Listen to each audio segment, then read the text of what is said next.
notre président, et il était très malade. Dans la vision, il était très malade comme maintenant, mais il était très malade. Et autour de lui, il y avait des femmes, il y avait aussi beaucoup d'hommes. Mais contrairement à ce qui se fait et ce qui se dit, ceux qui entouraient le président étaient compatissants. Donc ils étaient remplis de la compassion. Et il était très souffrant. Personne justement n'apportait ou ne donnait une solution à notre président. Ça, c'est une vision que j'ai reçue hier. Je n'ai jamais de toute ma vie parlé des choses politiques. Et dans le songe, un collègue avec qui je travaille m'a dit: prie pour le président, prie pour notre président. Et je voulais prier à distance. Il m'a dit non, impose les mains au pied droit de notre président et il sera restauré totalement. Je me suis réveillé en sursaut. Mais avant le réveil, le Seigneur a dû ouvrir un rideau pour me montrer notre épisode. Après la restauration du président, tout le gouvernement gabonais était chrétien. Tout le gouvernement gabonais était chrétien. Je me suis réveillé jeudi. Je ne suis pas à la présidence, je ne travaille pas à la présidence, je n'ai personne à la présidence. Néanmoins, je vais témoigner, je vais donner, n'est-ce pas, cette rentrée, ceux qui sont dehors, je vais donner cette vision à l'église et chacun pourra en faire ce qu'il veut. Alors, aujourd'hui, je vais décourager certaines personnes et je vais fortifier d'autres. Pourquoi? Parce que nous sommes dans une génération où l'incrédulité, justement, a pris le dessus.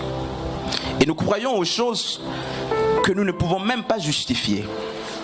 Maman Sandrine vient ici. Nous croyons, n'est-ce pas, à beaucoup de choses. Et je vais donc prendre quelques minutes, n'est-ce pas, de votre temps. Et nous allons ensemble, n'est-ce pas, examiner, n'est-ce pas, une prophétie des Écritures. Vous sortirez d'ici, peut-être que c'est la première et la dernière fois qu'on se voit. Peut-être que c'est la première fois qu'on se voit, on se verra pour les autres. Mais ce qui est sûr, certains, vous serez quand même blessés. Pour certains, vous serez réconfortés. Pour d'autres, amen. On va lire un texte. Et j'ai besoin justement qu'on donne un micro à un seul lecteur qui sera avec moi du début à la fin, qui est capable de très vite trouver les passages et de les lire aussi très vite. Je vais commencer par un texte que nous connaissons tous, Matthieu chapitre 10 à partir du verset 23. Je sais pourquoi je vais revenir sur ça, mais c'est autre chose. Matthieu 10 à partir du verset 23. Je voudrais avoir un seul lecteur. Un seul lecteur. Je crois que ça peut aider là. Frère Teddy, pardon, prends ce micro, donne ça à la personne qui est disposée à lire. Et nous allons comprendre quelque chose.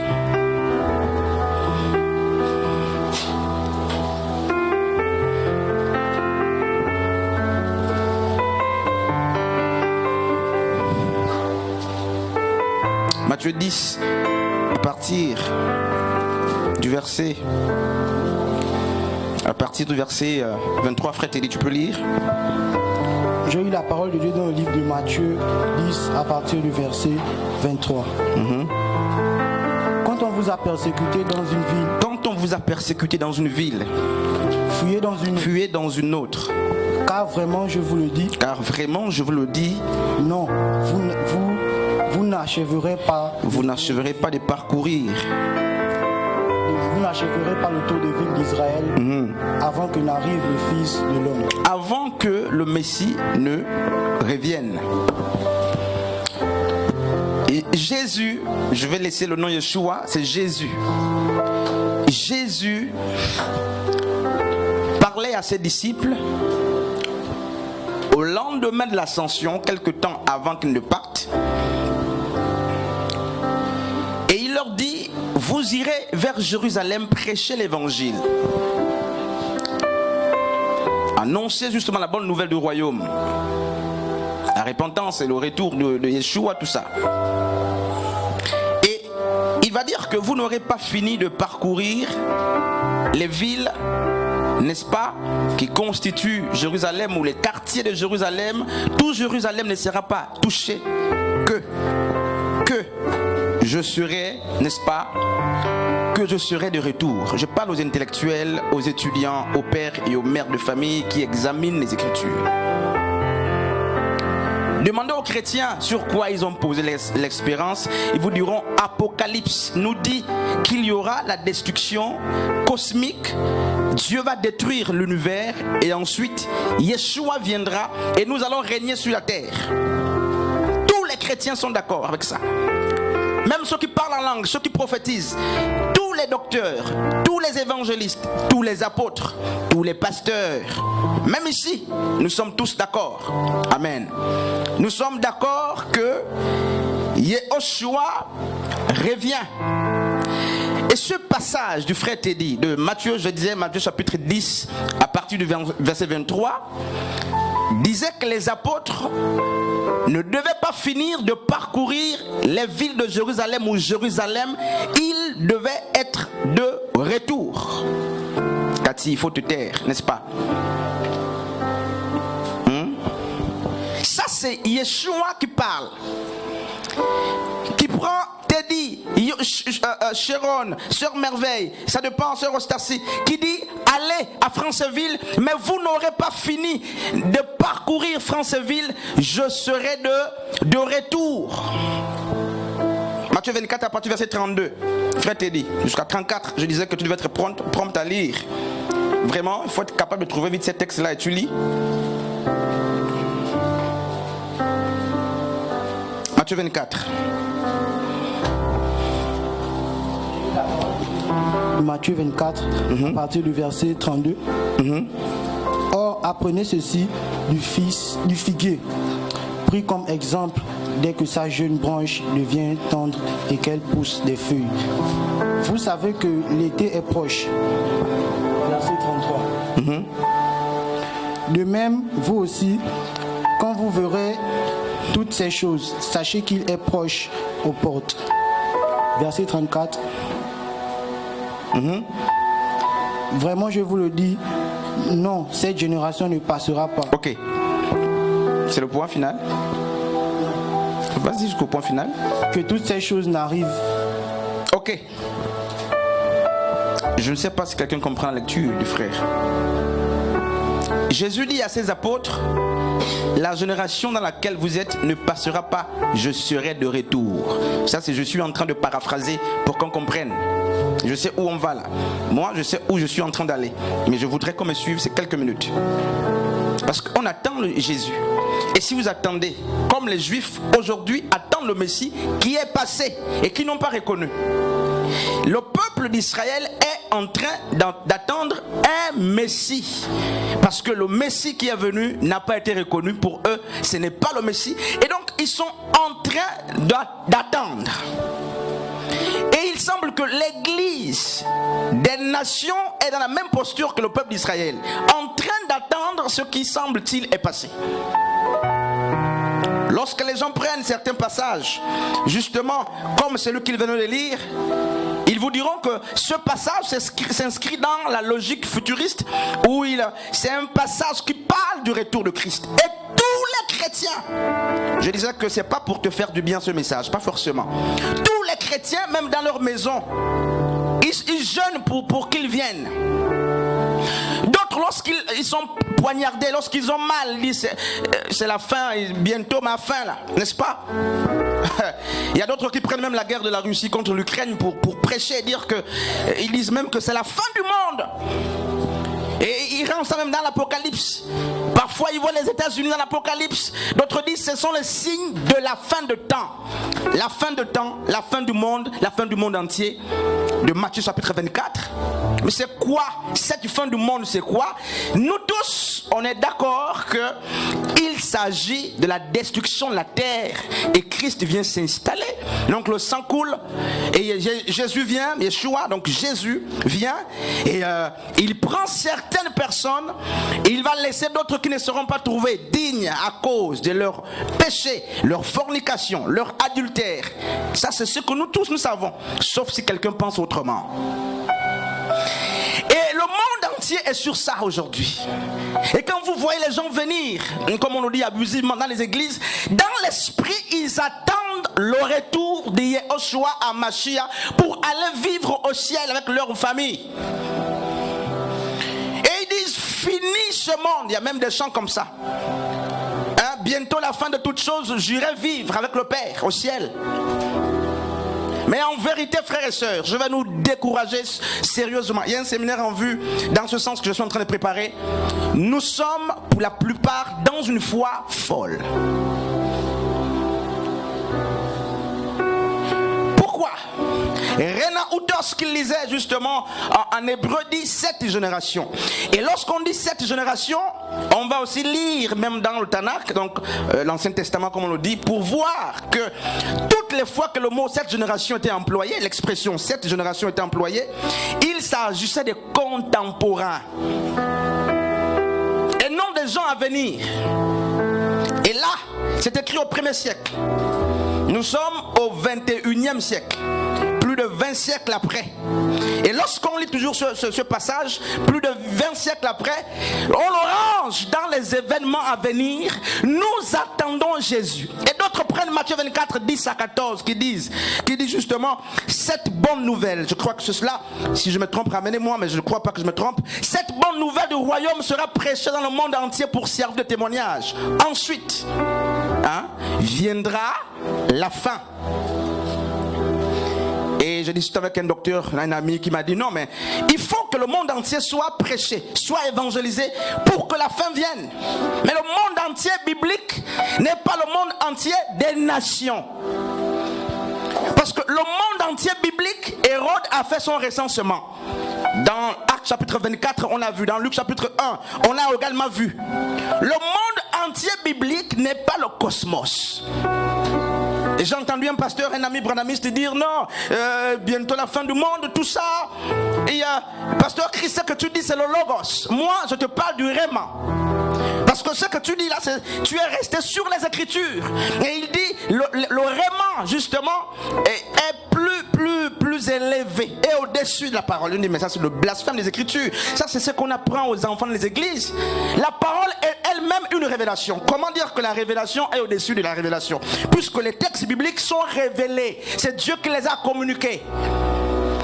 Quelle est donc cette inspiration au-dessus de la parole? Non frère, on reste d'abord dans la parole. Alors cette génération, où est-elle? Où est la génération à qui le Seigneur s'adresse?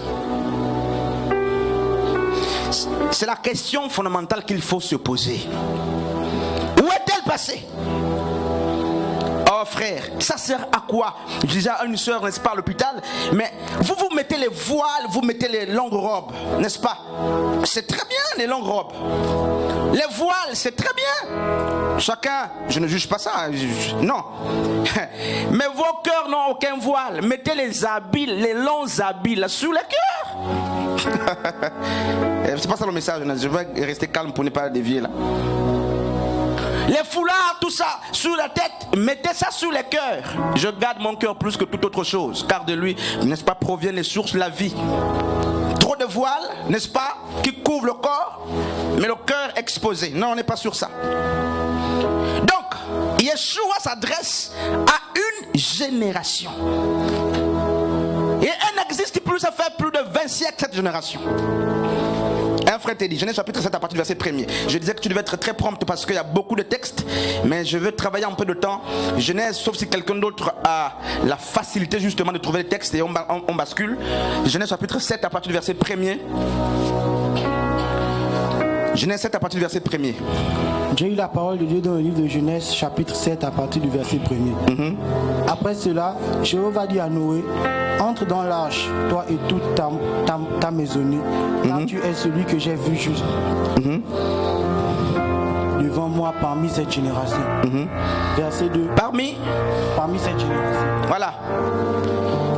Dieu s'adresse à Noé et il dit dans la génération où il était Noé. Avant le déluge, Noé était trouvé digne par la grâce du Seigneur. Dans cette génération, pas votre génération, pas notre génération. Ce texte s'adresse à la génération justement qui a assisté Noé. Un frère te dit, Exode chapitre 1er. Exode chapitre 1er à partir du verset 6. Je vais donner ces textes vite. Frère Teddy, sois prompte. Et la foi de quelqu'un sera certainement restaurée, ou elle sera revue. Et Exode, chapitre 1er, à partir du verset 6. Finalement, Joseph mourut, ainsi que tous ses frères et toute cette génération. Voilà la génération de Joseph. Rena Utos. Bon, alors, on va faire simple, très simple. Chacun peut être parler. Regardez, alors que les gens cherchent à enraciner la foi, alors que les gens cherchent à plaire au prochain et à plaire à Dieu, alors que les gens cherchent justement à sortir des hérésies justement qu'on nous a fait avaler depuis plusieurs années, d'autres jeûnent beaucoup dans les maisons. Oui, mais c'est bien de jeûner. Mais sur quelle base vous jeûnez? Vous jeûnez sur quelle base? D'ailleurs, le jeûne n'est pas une activité spirituelle. Ça dépend de ce que vous voulez faire. Mais le jeûne n'est pas une activité spirituelle. Les sportifs jeûnent, tout ça, c'est pour mortifier le corps. C'est pas parce qu'on jeûne que Dieu est là. Non, jeûnez bien. Mais il faut bien jeûner parce que le vrai jeûne d'après Ésaïe 58, c'est se priver du mal. Donc les gens ne se privent pas du mal, du péché, mais ils jeûnent. Ils jeûnent. Et ils attendent le retour, l'épiphanie, l'apparition de Yeshua à Mashiach. Frères et sœurs, quel est le Yeshua que vous attendez? C'est lequel? C'est lequel, Ma'an? Quel est le Jésus que nous attendons aujourd'hui?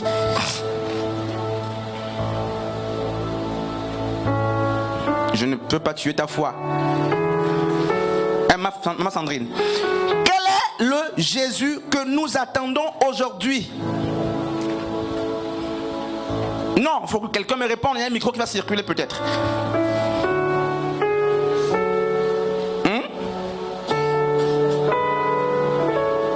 Mais c'est quel Jésus tu attends? Jésus? C'est une question. Le micro va venir. Tu vois, non? Tu es chrétienne, tu es chrétien. Et on t'a dit que il y a beaucoup de textes. C'est un long exposé même.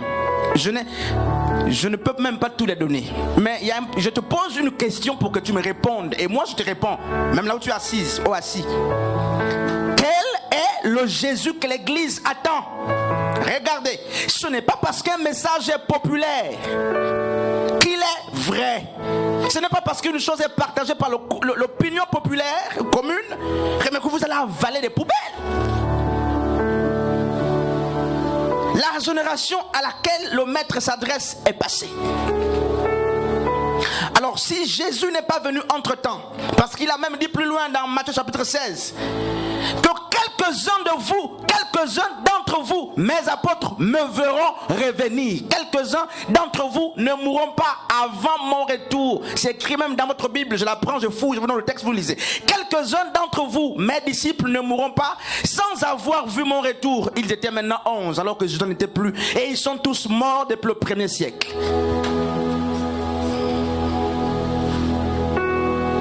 Alors ce Jésus était menteur. Si entre-temps il n'a pas accompli sa prophétie, parce qu'il a promis à Matthieu que certainement tu ne mourras pas sans m'avoir vu. Dans le groupe de 11, parce que Matthieu s'était ajouté après, quelques-uns devaient